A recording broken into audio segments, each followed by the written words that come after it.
In the early 1970s, Vincent Price portrayed villainous and vengeful organist Dr. Anton Phibes in 2 films directed by Robert Fuest for American International Pictures.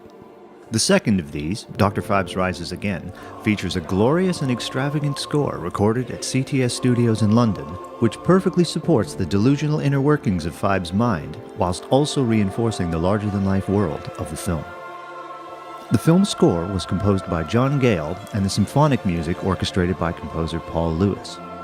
I've recently spoken to Mr. Lewis about working with John Gale, the process of scoring the film, and the origin of the effective musical Phibes motif, which appears throughout.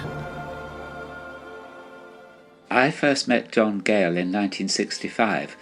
I was assistant musical advisor at ABC Television, and John was running the chapel's Mood Music Library. In 1972, when Robert Fuest asked him to write the music for Dr. Phibes, I was able to watch the process. I was in and out of, although I lived out of London, I popped in and out of Studio G maybe several times a week, really. So closely did we work together. And it was very interesting and amusing to see him composing this score. But because he was running a commercial studio, because he was running a mood music library as well, he didn't have time to orchestrate it. Apart from the opening titles, Magnificent Piece, and the mad version of Over the Rainbow, Somewhere Over the Rainbow, which he did himself. He guarded those very jealously. And I did all the symphonic sections. But I have to say that I can't claim to have added anything to John's scores. He gave me very clear instructions as to what he wanted. He very often indicated the orchestration in detail. Only once or twice do I remember him handing me a skimpy sketch and saying such things as start with 1 or 2 instruments and build up and end with the full orchestra. The recording sessions were very exciting.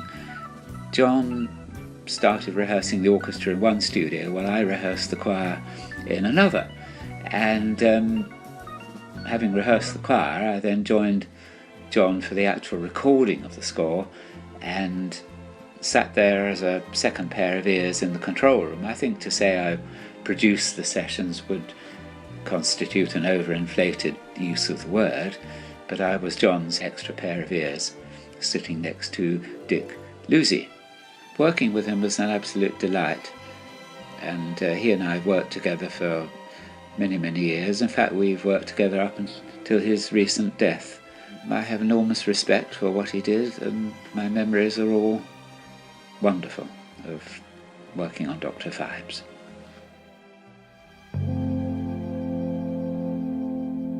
John wanted to write a motif for Dr. Phibes himself, but in fact, Phibes isn't always there long enough to hear a theme or even a motif.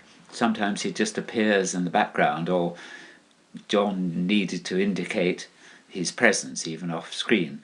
So really it became just one chord. Now, because Dr. Phibes, although he is a lunatic mass murderer, he's also a very sympathetic person.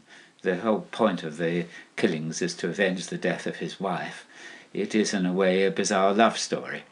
So John decided a rich, warm chord on French horns, a minor ninth, with that note added at the top. Now John did a very clever thing. That's a very romantic chord, but to make it sound ominous, he took that note from the top and he gave it to a bass guitar. So you have the richness of the French horns and the bass guitar, which is almost a dead sort of sound. It doesn't ring on richly like a plucked string bass. So you have this sound.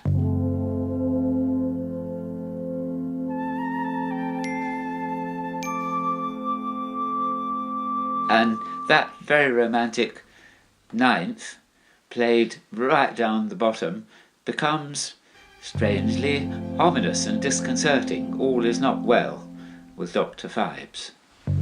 I thought it was very clever at the time, and I still think it's very clever whenever I hear it.